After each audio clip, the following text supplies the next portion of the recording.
Jordan Goodwin, Quentin Jackson, and Denny were not participating today. Everyone else was involved in some capacity, and we were trying to keep an eye on Brad, just make sure he didn't overextend himself. He had some bumps and bruises, nothing significant, so we make sure guys aren't pushing through too soon, and we just make sure we're pacing ourselves. What was the specific focus for today? Once again, compete. This is a very competitive practice. It's exciting to have two consecutive days where guys are really getting after it. It's not always clean, and to be expected. We're knocking some rust off, and as we implement a little bit more, it'll pick up a little bit. But I'm very pleased with where we are right now. We were just talking to Corey. He's kind of an interesting situation just because he came in and had the unexpected big role last year. Where is he at in terms of the role he might play? Does he have to kind of be ready for whatever you guys do? Well, I think he has to be ready. All the guys have to be ready. I'm not etched in stone as far as my top 10 guys. It's tough to play 10. Maybe you look at the balance of this roster. He easily could play 10 guys every night. I feel really good about it. So that's a good problem to have. He did a terrific job last year, taking full advantage of those minutes. And for a young player to kind of learn on the fly, it really helped him, to the point where he's now. How is it having Monte Morris just kind of as an extension of you on the court so far? It's feels comfortable. Obviously been around him, coached him, but it just shows you the player that he is. He's very cerebral, has a good feel, plays with great pace, great understanding of what the game needs. He knows when to get a guy shot, how to get it. So you just feel like you have another guy out there who can coach on the fly.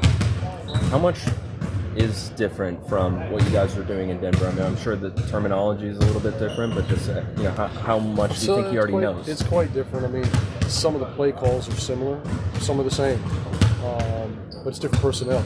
So I think just getting more acclimated to no, that's not Jokic, or no, this is not Aaron Gordon. It's a different roster. Mm-hmm. So they're going to play to different strengths, and you just got to figure out how to utilize those guys to their abilities. Coach, what's it like having a guy like Taj around training camp for a couple of days? Guy that's been around the league for a long time. Yeah, he's a pro's pro. He's a vet. He brings that intensity, physicality, aggressiveness, and he's a steadying presence for some of our young guys. He gets a little bit rattled at times. Games really fast. So he's always lending an ear and being that vet mentor, which I think is tremendous. He does it unsolicited. So I think he gets it at this juncture in his career. He knows how to impact the game. Obviously, he's going to keep himself ready. He's going to find minutes. He's one of those guys who's going to force you time. But he also understands that he can pass it on. And he's open to doing that. So I got to give him a lot of credit. He's come in and you feel his impact right away.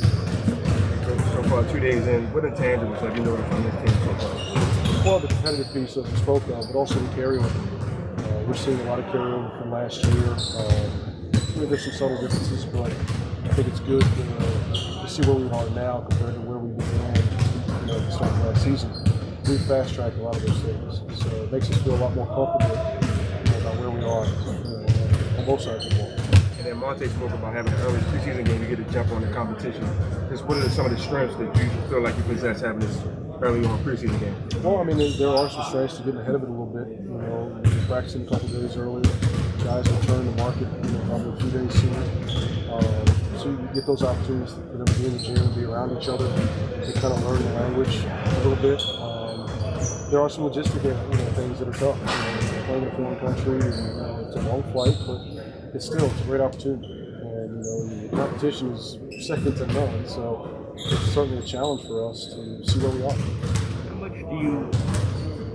How much are you cognizant of or worry about that and 13 hours where it can require some adjustments both going there and coming back? That's just the nature of it. I don't think it's an issue at all. I mean, both teams have to travel. I think it's one thing to complain about or embrace. We're taking the other side of it. We're going to embrace the opportunity.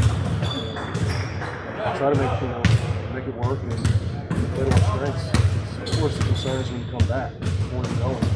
But it is what it is. So we look forward to the opportunity to take full advantage of it. What are the objectives this early in camp with this roster? Obviously, we want to lay a foundation. We want to see our guys compete, continue to build that on-court chemistry. But bottom line, this early is we want to see where we are health-wise.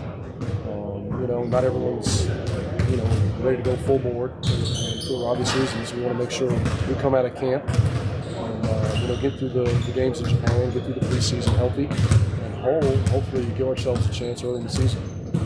Wes, what can you kind of tell us about Monte that we might not see on court? Is he first guy in the gym type of dude? What does he love to lift? He's definitely he's a basketball junkie.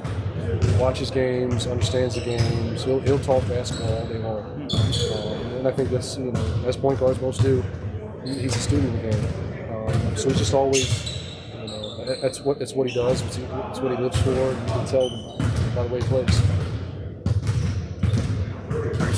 How are you planning on spending time on the plane? Well, I have a lot of work to do. So a lot of film. See if I can find a good book and try to get a little rest.